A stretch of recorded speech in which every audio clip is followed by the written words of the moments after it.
কেন্দ্র সরকার বলছে আমরা হিন্দু ভাইদের উপকার করব, বেশ ভালো করো, অন্তত করো, কারো তো উপকারে আসবে, করো না। কিন্তু আমরা কি দেখলাম, আরে ভাই স্বাধীনতার পর থেকে মুড়ির উপরে জিএসটি বসবে আমরা কেউ স্বপ্নও ভাবিনি। হিন্দু ভাইদের উপকার করতে এসছে, মুড়ির উপরে জিএসটি বসিয়ে দিয়েছে। আরে পরোটা আমরা যারা খাই তাতেও জিএসটি বসিয়ে দিয়েছে হিন্দু ভাইদের উপকার করতে গিয়ে। আর হিন্দু ভাইদের উপকার করতে করতে করতে কি দেখলাম, অমিত শাহজির ছেলে জয় শাহজি এমন টেকনিকে ব্যবসা করলো, প্রায় 12,000 গুণ বৃদ্ধি পেয়ে গেল। আর আমাদের পাড়ার হিন্দু ভাইটা সে ক্রমশ আরো পিছিয়ে গেল। আর দেখেন না, আর এ নিয়ে এসেছিলেন মুসলমান ভাইয়ের উপকার করতে। 2011 সালের আগে খুব চিৎকার করেছিলেন এই সংখ্যালঘুদের ওয়াকফ প্রপার্টি, চাকরিতে সমস্যা, হ্যানে নেই তানে নেই, অনেক করব, আমাকে ক্ষমতায় নিয়ে আসো, আমি মুসলমান ভাইদের উপকার করে দেবো। আমাদের মুসলমান ভাইরা ভাবলো দিদিমণি হয়তো উপকার করে দেবে, কিন্তু তথ্য তুলে দেখুন দিদিমণি যখন ক্ষমতায় আসে মুসলিমদের চাকরিতে প্রায় 4% ছিল, আর আজকের ডেটে মুসলিমদের চাকরিতে রসগোল্লা। এত উপকার করে দিয়েছে। এই দিদির ভাইপো বড় বাড়ি বানিয়ে নিয়েছেন, আমেরিকাতে চোখের চিকিৎসা করতে যাচ্ছেন। আর যাদের উপকার করতে আসলো তারা ব্লক হসপিটালেও চিকিৎসাটা ঠিকঠাক পাচ্ছে না। উপকার করতে এসেছে তো মুসলমানের। দাঁড়াও না, ধৈর্য ধরো, অনেক কিছু হবে, টাইম থাকে। কি বলছি বুঝতে পেরেছেন? মুসলমানদের উপকার করতে এসেছে। আপনারা বিভিন্ন বুথের আছেন, একটা বুথের কথা বলুন তো যে কোনো নতুন 11 বছর একটা শিক্ষা প্রতিষ্ঠান করেছে? করলে হাত তুলে বলবেন। হ্যাঁ, নতুন 11 বছরে শিক্ষা প্রতিষ্ঠান করেনি। মুসলমানদেরকে উপকার করতে এসেছে। মুসলমান ভাইরা যেখানে বেশি থাকে ওই ব্লকগুলোতে শিক্ষা প্রতিষ্ঠান নতুন হয়নি। কিন্তু আমি দায়িত্ব নিয়ে বলছি, একটু খোঁজ নিয়ে দেখুন, উপকারের থেকে বেশি আর একটা বড় উপকার করেছে। মুসলমানদের পাড়ায় পাড়ায় মাতাল চাষ করেছে এই 11 বছরে। তাই মা বোনেদেরকে সজাগ হতে হবে। আগামী দিনে এই মাতাল চাষের বিরুদ্ধে ঐক্যবদ্ধ হতে হবে। এর প্রতিশোধ নিতে হবে গণতান্ত্রিক প্রক্রিয়াতে।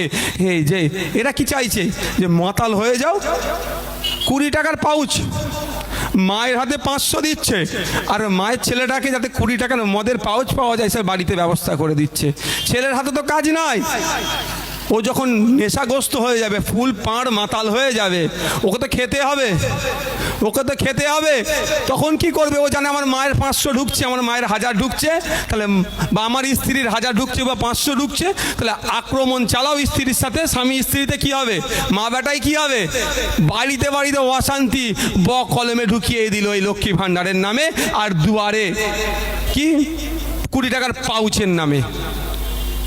মা টাকা উদ্ধার, ও টাকা তো যাকে ধরবে টাকা উদ্ধার হবে। তবে ম্যাক্সিমাম, সবাই নয়, তৃণমূলের ভালো নেতা নেত্রী এখনও আছেন, তবে তাদেরকে রিজার্ভ বেঞ্চে আস্তে আস্তে বসিয়ে দিচ্ছে। বলে তোরা খেলতে পারবি না, বল যে যত ফাউল করতে পারবে এদের কাছে তত বড় প্লেয়ার। যার পায়ের স্কিল আছে, নিয়ম কানুন মেনে, ফুটবলের নিয়ম কানুন মেনে খেলে যারা গোল দিতে পারবে তাদেরকে ভিতরে সাইড বেঞ্চে বস, ও ভালো খেলা চলবে না, ফাউল করবি, অফ সাইডে গোল করবি, তুই আমার বড় নেতা। নাহলে আর অনুব্রত মণ্ডলকে বলছে বীরের সম্মান দেব, যার নামে গরু চুরির, কয়লা চুরির, বালি চুরি, এই ধরনের এত মারাত্মক অ্যালিগেশন আছে, তাকে বলছে বীরের সম্মান দেব। মানে ভাবতে পেরেছেন? পুরাতন নতুন ব্যাপারটা নয়। তো কথা হচ্ছে আজকে সমাজ কোথায় এগিয়ে যাচ্ছে, এর জন্য দায়ী কিন্তু শুধু তৃণমূল নয়। এই এত কিছু বলছি, দায়ী তৃণমূল নয়, যারা বসে আছেন তারাও দায়ী, আর আমরাও সমানভাবে দায়ী। আমরা মানুষকে সেরকমভাবে সজাগ করতে পারিনি, আর মানুষও সজাগ হয়নি। আপনার ভোটের জন্য তো প্রধান, আপনার ভোটের জন্য হচ্ছে এমএলএ, আপনার ভোটের জন্য এমপি, আপনার ভোটের জন্য মুখ্যমন্ত্রী, আপনার ভোটের জন্য প্রধানমন্ত্রী। আপনারা যদি ঠিক জায়গায় ভোটটা দেন, এমন লিডারকে যদি তৈরি করেন, আপনার হয়ে কথা বলবে। আর আপনি কাকে লিডার বানাচ্ছেন? সে যে অস্ট্রেলিয়া থেকে পড়াশোনা করে এসছে, বা যার সাথে মাটির কোনো সম্পর্ক নয় তাকে লিডার করে নিয়ে এসছেন। ঘটনাচক্রে এই গ্রাম থেকে হয়তো আসছে লিডার আসছে গাড়ি নিয়ে, দেখছে যে চাষিরা চাষ করছে, কত কষ্ট, হাতে পায়ে কাদা লেগেছে, খুব কষ্ট পেয়েছে বেচারি। আইনসভার মধ্যে গিয়ে বিল পাস করিয়েছে যে মাঠে সব মার্বেল বিছিয়ে দেওয়া হবে। কেন বলুন তো? ওর তো মাটির সাথে সম্পর্ক নয়। ও জন্মের পর থেকে মার্বেল বাড়ি, জন্মের পর থেকে এসি, জন্মের পর থেকে এসি গাড়ি, সে কি করে বুঝবে? আর যদি একটা চাষির সন্তানকে আপনারা লিডার করে ভোটে জিতিয়ে বিধানসভার মধ্যে পাঠাতেন, সে সর্বপ্রথম গিয়ে আওয়াজ তুলতো যে হরিয়ানার একটা কৃষক মাস গেলে 18,000 টাকা ইনকাম করে, আপনার মেঘালয়ের একটা কৃষক মাস গেলে 22 থেকে 24,000 টাকা ইনকাম করে, পাঞ্জাবের একটা কৃষক মাস গেলে 15,000-এর আশেপাশে ইনকাম করে। আর পশ্চিমবাংলায় আমি যেই পরিবার থেকে উঠে এসেছি, আমার পিতারা, আমার পরিবাররা মাস গেলে মাত্র কেন 6,000-এর আশেপাশে ইনকাম করছে। এমন প্রযুক্তি নিয়ে আসা হোক, আমাদের পশ্চিমবাংলার কৃষকরাও মাস গেলে যাতে 15,000-এর আশেপাশে ইনকাম করা যায়, সেই বিল তিনি পাস করাবেন। দোস্ত আমাদের আম গাছ লাগিয়ে আমরার আশা করলে হবে ভাই? আম গাছ লাগিয়ে যদি আমরা আশা করি বৃথা যাবে। আমরা গাছ লাগান, আমরাই পাবেন। আম গাছ লাগান, আম গাছই পাবেন। আজকে যদি এই আপনার ইন্ডাস্ট্রিয়াল এরিয়ার নাম বলো না, সাকরাইল এলাকাতে একটা কর্মীর ছেলে, শ্রমিকের ছেলেকে যদি আপনার নেতা বানান, সে বিধানসভায় গিয়ে চিৎকার করবে যে সাকরাইল থেকে বর্তমানে তোলাবাজির কারণে এত প্রেশার ক্রিয়েট করছে, কোম্পানিগুলো উঠে চলে যাচ্ছে, তাহলে সে বলবে তোলাবাজি করা যাবে না, আরও কোম্পানি নিয়ে আসা হোক। আপনারা যদি আজকে আপনাজুলের বাড়ি থেকে নেতা বানান, বাঁকুড়ায় হেমন্ত রায়ের বাড়ি থেকে নেতা বানান, বাঁকুড়ার হেমন্ত রায় কেরালাতে কাজে গিয়েছিল, তাকে খুন হয়ে বাড়িতে ফিরে আসতে হয়েছে। আর আফরাজুলের কথা তো আমরা অনেকেই জানি। যদি তাদের বাড়ি থেকে আমরা নেতা বানাই, তারা আইনসভায় গিয়ে চিৎকার করবে নতুন নতুন কোম্পানিকে কিভাবে আমাদের রাজ্যে নিয়ে আসা যায়, আমাদের রাজ্যে যাতে কর্মসংস্থান বাড়ানো যায়, আমাদের রাজ্যের কর্মীদেরকে, শ্রমিকদেরকে ভিন্ন রাজ্যে গিয়ে কাজ করতে হবে না, সেখানে গিয়ে হত্যা হয়ে বাড়িতে ফিরে আসতে হবে না। আমাদের রাজ্যে কর্মসংস্থান আমরা তৈরি করে আমাদের রাজ্যের শ্রমিকরা এখানেই কাজ করবে, এখানে কাজ করে তাদের পরিবার পরিজনকে নিয়ে থাকবে, তাহলে সেটা ডিমান্ড করবে। আর আপনারা যাদেরকে নেতা বানাচ্ছেন, কারখানার দ্বারে গিয়ে সব সময় হরতাল করে, কারখানাকে ডিস্টার্ব করে সেখান থেকে তোলা তুলছে। অনেক আমার কাছে রিপোর্ট আছে, ডানকুনির কথা বলছি, এক বিস্কুট কোম্পানি তোলা দিতে দিতে হাঁপিয়ে গেছে, শেষে সে ঝাঁপ বন্ধ করে বিহারে গিয়ে সেট আপ করছে। সে তো চলে গেল, তার টাকা আছে, সেখানে গিয়ে করবে। এই বিস্কুট কোম্পানিতে যে প্রায় 450-500 শ্রমিক ছিল, তারা তো পানিতে ভাসছে, এদের ভবিষ্যতের কথা চিন্তা করলো না এই তোলাবাজ এই নেতাগুলো। যদি আপনারা শ্রমিক বাড়ি থেকে নেতা তৈরি করেন, শ্রমিকের সন্তানদেরকে যদি নেতা তৈরি করেন, শ্রমিকের সন্তানরা চাইবে কারখানাটা যাতে আরো বেশি বেশি করে প্রোডাকশন হয়, আরো বেশি করে কি করে লোক নিতে পারে, সেই চাইবে কারখানা আরো বেশি বেশি করে পশ্চিমবাংলায় কিভাবে এস্টাবলিশ হয় সেই ভাববে। আর আমরা নেতা কাদেরকে বানাচ্ছি? তোলাবাজ, চোর, ডাকাত, গুন্ডা, মস্তান, এদেরকে তোলাবাজদেরকে নেতা বানিয়ে দিচ্ছি। তারা তো ওটা করবে ভাই।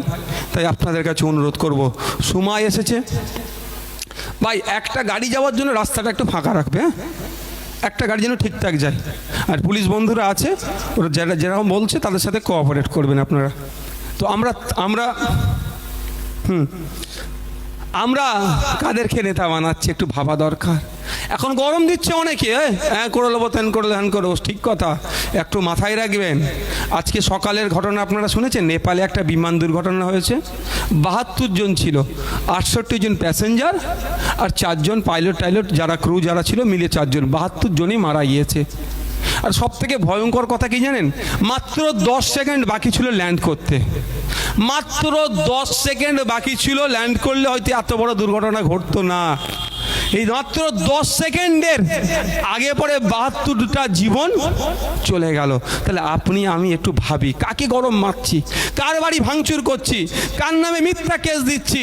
এখন ক্ষমতায় আছে বলে আমি একটা কথা বলি, দেখুন তো, চোখটা বন্ধ করে দেখুন তো, এক সময় যারা মস্তানি করেছিল তাদের অবস্থা এখন কোথায় দাঁড়িয়েছে? যারা মস্তানি করেছিল ভাই, তারা কোথায় এখন? অনুব্রত মণ্ডল, যিনি নাকি শুনেছিলাম বাঘে ছাগলকে এক ঘাটে পানি খাওয়ায়, তিনি এখন কোথায়? অনৈতিক ভাঁজ করেছিল বলে। তো আমরা যারা বিভিন্ন রাজনৈতিক মতাদর্শে বিশ্বাসী, যার যেটা রাজনীতি আছে করুন না, কে বারণ করেছে? না, গণতান্ত্রিক দেশে যে যার মত পোষণ করতে পারবে, এটাই তো আমার দেশের সব থেকে বড় আহমিয়াত, গুরুত্ব। আমরা আমাদের সাথে যখন আমি বিভিন্ন বিদেশে গিয়েছি, বিভিন্ন দেশের মানুষের সাথে কথা বলি বা অনলাইনে বিভিন্ন হয়, আমি বলি তো দেখুন আমার দেশে যেটা আছে পৃথিবীর অন্য কোনো খুব কম দেশে আছে। আমার দেশে একটা মুচিও প্রধানমন্ত্রীর সমালোচনা করতে পারে, একটা মুচিরও, একটা দারোয়ানেরও, একজন ম্যাথেরও এই ক্ষমতাটা আছে প্রধানমন্ত্রীর সমালোচনা করতে পারে। তবে হ্যাঁ, আমার দেশ রাইট দিয়েছে প্রত্যেকের সমালোচনা করা, আপনাদেরও অধিকার আছে প্রত্যেকের সম্পর্কে আপনি সমালোচনা করবেন, কিন্তু কেমনভাবে করবেন? আমি আলিয়া বিশ্ববিদ্যালয়ে আমার মাস্টার্সের ফার্স্ট সেমিস্টারের ফার্স্ট ডেটে প্রথম দিনে একটা নতুন প্রফেসরের সাথে আমাদের ইন্ট্রোডিউস হয়েছিল। তিনি আমাদেরকে ফার্স্ট ক্লাসে এসে বলেছিলেন যে you have to write, you can criticism anybody. তোমার ও রাইট আছে, তোমার অধিকার আছে, তুমি যে কোনো মানুষের যা কারো তুমি সমালোচনা করতে পারো, কিন্তু যার বিষয়ে বা যাকে নিয়ে সমালোচনা করছো সেই বিষয়ে তোমাকে পাণ্ডিত্য অর্জন করতে হবে, সেই বিষয়ে তোমাকে গবেষণা করতে হবে, সেই বিষয়ে তোমাকে স্টাডি করতে হবে। আজকে আমাদের খুব সময়, মানে আমরা কি করি, মুখে যা আসলো বলে দিলাম, এটা উচিত নয়। যে কোনো বিষয়ে বলি না কেন আমরা, এটা অনুচিত। তাই প্রত্যেকে হলো সজাগ হন, আর দেখুন এমন লোকে লিডার বানান যে আপনার জন্য, আপনার দেশের জন্য, আপনার এলাকার জন্য উপকারে আসবে। অন্যথায় যাদেরকে লিডার বানাচ্ছেন শুধু আত্মকেন্দ্রিক হয়ে যাচ্ছে। রাজনীতিতে আসার মানে কি? আমাদের রাষ্ট্র সেবা করা, রাষ্ট্রের জনগণের সেবা করা। তাহলে রাষ্ট্রের জনগণের সেবা করতে হলে কারণ আমি মিথ্যা কেস দিতে হবে ভাই, এই কাউকে হুমকি দিতে হবে, না হলে ওই কি কি নাম ওনার, আসাদুর রহমানের মতো খুন হতে হবে। আরে খুন না দুর্ঘটনা কি আত্মহত্যা এখনো জানাতে পারলো না, এ তো পৃথিবীর অষ্টম আশ্চর্য হয়ে গেল না ভাই। লোকটা কিভাবে মারা গেল সেটা জানাতে পারলো না। এরও কিন্তু তদন্ত আগামী দিনে আমাদেরকে করতে হবে, এরও তদন্ত আগামী দিনে করতে হবে। আমার যে বাগনানে যে বোনটাকে হত্যা করেছিল তারও তদন্ত কিন্তু আগামী দিনে আমরা করব। প্রকৃত যারা খুনি তাদের বিরুদ্ধে বিচার নিয়ে, যাদের পরিবার থেকে তাদের সন্তান গেল অন্তত তাদেরকে বিচার যে এখনও প্রতিষ্ঠিত আছে সেই বার্তাটা দিতে হবে। আর আনিসের জন্য তো লড়াই চলবে, হাইকোর্ট আছে, আইনের প্রতি ভরসা আছে। প্রয়োজনে দেখবেন কোনোদিন নওশাদ সিদ্দিকী সুপ্রিম কোর্টে চলে গিয়েছে, আনিসের হয়ে তখন পিটিশন করছে, কোনো ছাড়ার জায়গা নয়। আনিস ছিল একটা রত্ন, ও জাত ধর্ম বর্ণ নির্বিশেষে মানুষের বিপদে ঝাঁপিয়ে পড়তো। ওকে যে কৌশলে হত্যা করা হয়েছে এটা ছাড় পাবে না। সে যে কেউ হতে পারে, সে যে কেউ পড়তে পারে, আমার দেখার দরকার নেই। সেই আইন বিচারের ব্যবস্থা তাদের নামগুলো বলবে, আমার প্রয়োজন নাই। যে এর মধ্যে পড়বে সেই ফাঁসবে। তাই আপনাদের বলবো সজাগ হবেন। টাইম স্বল্প, মার্কেটের অনেক দোকানদারের অসুবিধা হচ্ছে।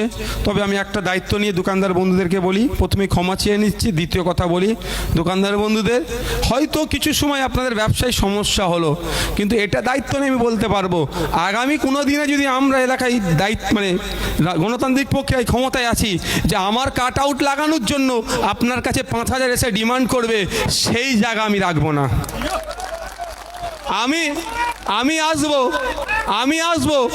আমি আসবো বা আইএসএফ একটা ফুটবল খেলা দিয়েছে, একটা মেলা দিয়েছে, একটা খেলা দিয়েছে, একটা অনুষ্ঠান করবে, কি এ আর বস্ত্রালয়কে এসে 2,000-এর বিল কেটে দিয়ে দেবে, ও কাজ আমি করতে দেব না। হ্যাঁ, আমি বালতি নিয়ে আপনার সামনে হাজির হব, একটা ভালো কাজ করছি, আপনার যদি ইচ্ছে হয় 5 টাকাও দিতে পারে, 50 দিতে পারে, আবার নাও দিতে পারে, আমি তাকে অ্যাপ্রোচ করব। কিন্তু বিল কেটে দিয়ে দিলাম, পার্টি অফিসে পৌঁছে দেবে, আর যদি না পার্টি অফিসে পৌঁছে দেয় এসে তালা মারবে, সেই সমাজ ব্যবস্থাকে ধ্বংস করার জন্য রাজনীতির ময়দানে এসেছি। আপনি লড়ি নিয়ে বেরিয়েছেন, আপনার বাড়ি আর জমি আছে, দলিল আছে, পর্চা আছে, কনভার্সন সার্টিফিকেট আছে, পঞ্চায়েত থেকে আপনি মদ ফাঁকা রসিদ কেটেছেন, যে ট্যাক্স দিতে হয় সেরকম করে প্ল্যান রেডি করে এস্টিমেট করে আপনি বাড়ি বানাতে যাচ্ছেন, আবার ভিখারির মধ্যে এসে হাত পাচ্ছে। 10,000 দাও, না হলে বন্ধ করে দেবো বাড়ি। আবার তো 3-4টে গ্রুপ, তো সমস্যা অনেক বেশি, 3-4টে গ্রুপ, একবার এই গ্রুপ চেয়েছে অন্য গ্রুপ আছে, তো ওইগুলো বন্ধ করতে হবে। পাকামো হয়েছে সকাল থেকে সন্ধ্যা পর্যন্ত, সকালে উঠে ট্রেন ধরে কলকাতায় কাজে যাচ্ছে, সকালে উঠে ট্রেন ধরে এই ভিড় ট্রেনে কাজে যাচ্ছে, আবার ফিরে আসছে ভিড় ট্রেনে ঠেলতে ঠেলতে আসছে, এসে যা কটা টাকা পয়সা ইনকাম করেছে ওই টাকা দিয়ে সে বেচারি বাড়ি বানাচ্ছে, আর তুমি এত বড় নেতা হয়ে গেছো শাসক দলে, তুমি যে তার কাছে তোলাবাজি করছো। এই সমাজটা, এই যে ব্যবস্থা আছে, এই ব্যবস্থাটাকে ধ্বংস করে মানুষের অধিকার, নাগরিক অধিকার নিয়ে যেভাবে মাথা তুলে বাঁচে, সেইভাবে আমরা সেই পরিস্থিতি সংবিধানকে পথে করে আমরা এগিয়ে যাব।